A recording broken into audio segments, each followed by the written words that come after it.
But serious question, what do you think of the camera and the setup? Because it's amazing. You're a professional. It's amazing. I'm just saying, like, the light itself, having it at this angle is brilliant because you get that nice front lit, no awkward. When it's overhead, you get like bags under your eyes and all those things. And also having it fully what's the word I'm looking for? circular. Surrounding. We'll just go with that. The camera. Just even lighting. Yeah, very, very professional, Josh. Well, thank you. I wasn't expecting all that, but thanks. So, welcome back, Creative Maestros. We have a very special guest. We have Miss Jen Reitmeier. Thanks.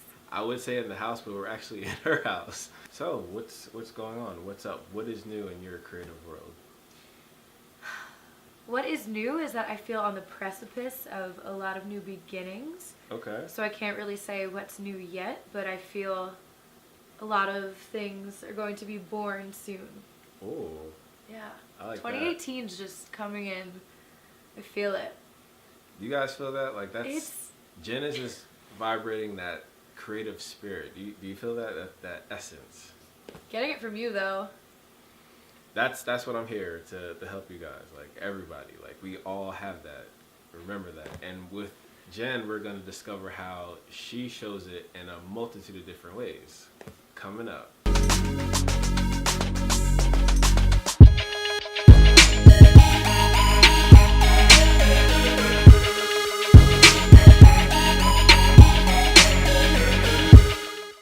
So, Stage Maestro, what was it like performing in the Macys Day, Thanksgiving Day parade?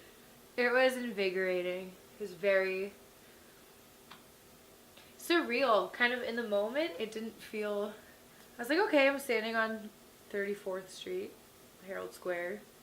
Been here a million times. But in hindsight, just... Well, that's a lie. I mean, I got such a rush when they counted down because we were the first ones, like we were live. Oh. So it was that flip from like the intro video to being live. So you literally hear the producers like counting you down, and then they drop the curtain like over the camera onto us. So that was pretty, yeah, adrenaline for sure. Wow. Which is one of the reasons I love the creative process so much because, I mean, I'm an adrenaline junkie in other ways, but nothing quite does it for me like performing. And you got to collaborate with 2 Emmy-winning choreographers. What was that like? It was pretty cool. It was very fast and furious. I mean, we had really a rehearsal and a half, I'd say. But like everyone was just very professional atmosphere. Expected to come, prepared knowing your choreography ahead of time.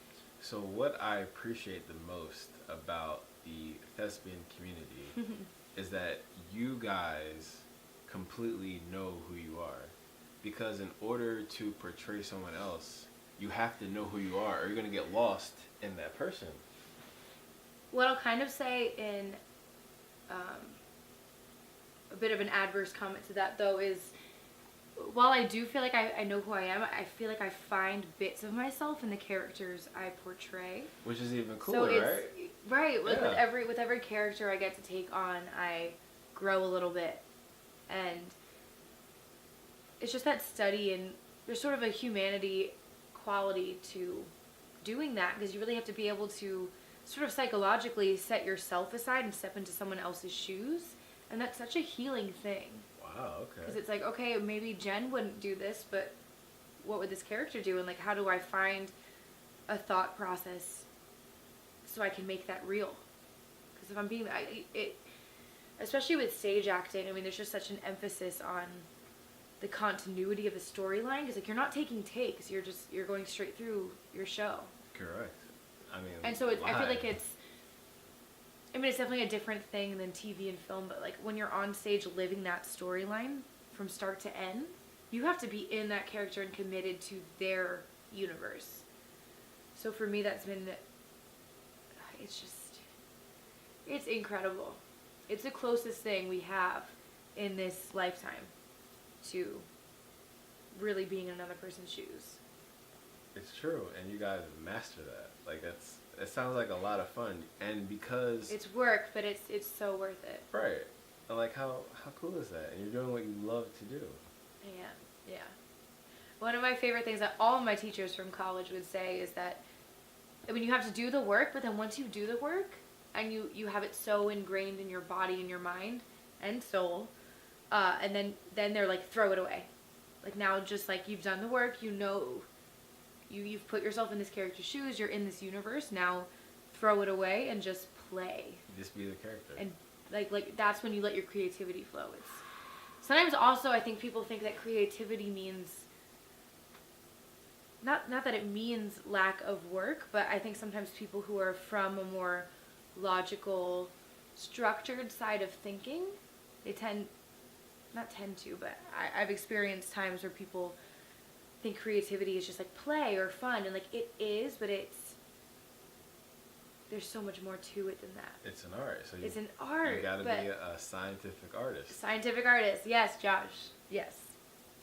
You coined that term perfectly because work meets play.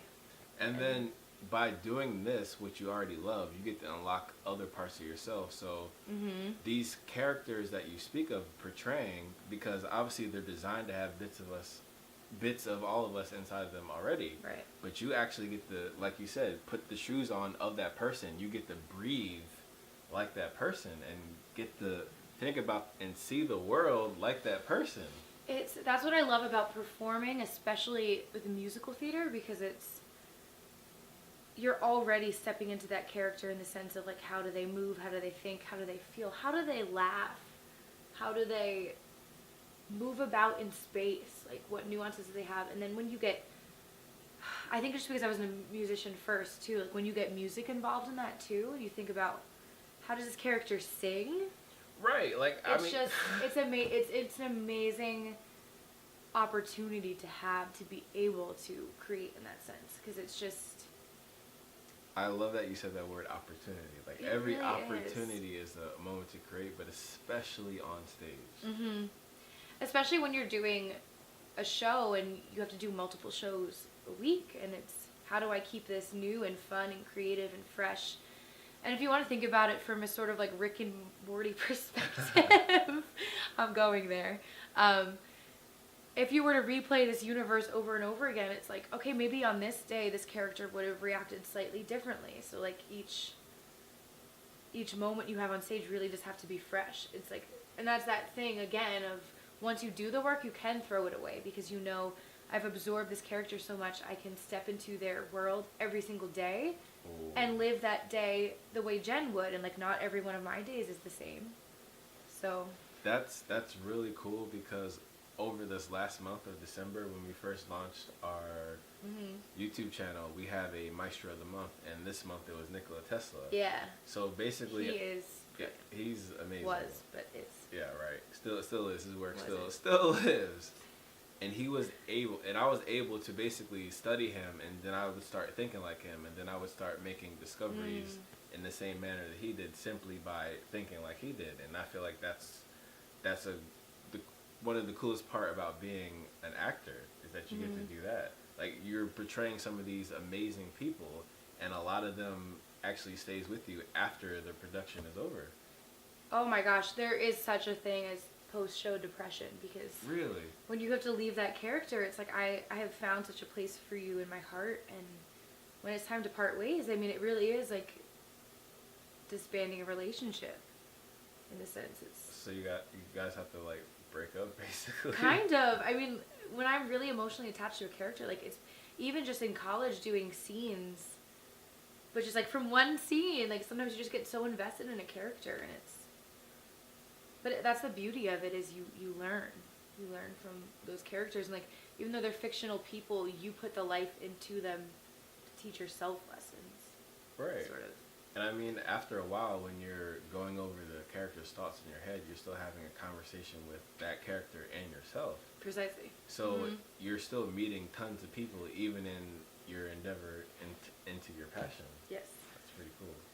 And it's not only your perception of the character, but like when you think about when you're seeing through the character's eyes, the other characters in that story, it's like, well, how does my not not what do I think of these other characters, but how does my character perceive them due to their paths crossing and relationships and etc.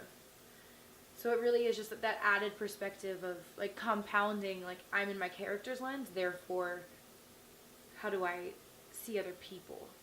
And that can be, if you do the reverse psychology of that, it can be reflective to be like, how does that character perceive my character then? And that it's just so informative of the dynamic of relationships. Thanks for watching, guys. This interview with Jen was so inspiring. I can't wait for you to finish the rest of it. In order to do that, just click the link in the description below to hear more secrets from a stage maestro.